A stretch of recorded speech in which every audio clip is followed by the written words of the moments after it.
Acts chapter 24. Now after 5 days, Ananias the high priest came down with the elders and a certain orator named Tertullus. These gave evidence to the governor against Paul.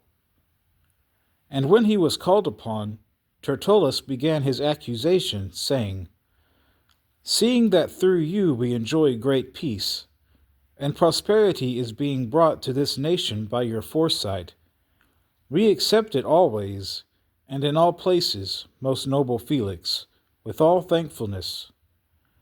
Nevertheless, not to be tedious to you any further, I beg you to hear, by your courtesy, a few words from us.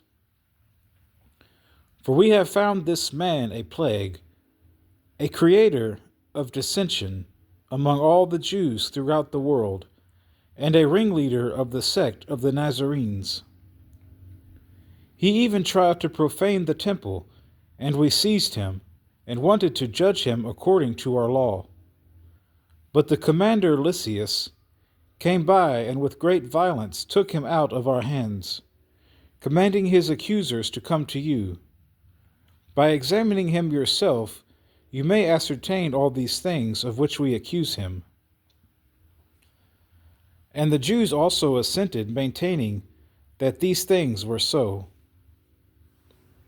Then Paul, after the governor had nodded to him to speak, answered, "Inasmuch as I know that you have been for many years a judge of this nation, I do the more cheerfully answer for myself, because you may ascertain that it is no more than 12 days since I went up to Jerusalem to worship. And they neither found me in the temple, disputing with anyone, nor inciting the crowd, either in the synagogues or in the city. Nor can they prove the things of which they now accuse me. But this I confess to you, that according to the way which they call a sect, so I worship the God of my fathers, believing all things which are written in the law and in the prophets. I have hope in God, which they themselves also accept, that there will be a resurrection of the dead, both of the just and the unjust. This being so, I myself always strive to have a conscience without offense toward God and men.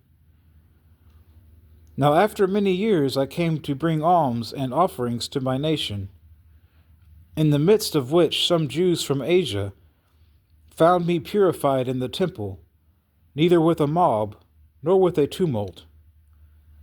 They ought to have been here before you to object if they had anything against me. Or else, let those who are here themselves say if they found any wrongdoing in me while I stood before the council. Unless it is for this one statement which I cried out, standing among them, concerning the resurrection of the dead, I am being judged by you this day." But when Felix heard these things, having more accurate knowledge of the way, he adjourned the proceedings and said, "When Lysias the commander comes down, I will make a decision on your case." So he commanded the centurion to keep Paul, and to let him have liberty, and told him not to forbid any of his friends to provide for or visit him. And after some days, when Felix came with his wife, Drusilla, who was Jewish, he sent for Paul and heard him concerning the faith in Christ. Now as he reasoned about righteousness, self-control, and the judgment to come, Felix was afraid and answered, "Go away for now. When I have a convenient time, I will call for you." Meanwhile, he also hoped that money would be given him by Paul, that he might release him. Therefore he sent for him more often and conversed with him. But after 2 years, Porcius Festus succeeded Felix, and Felix, wanting to do the Jews a favor, left Paul bound.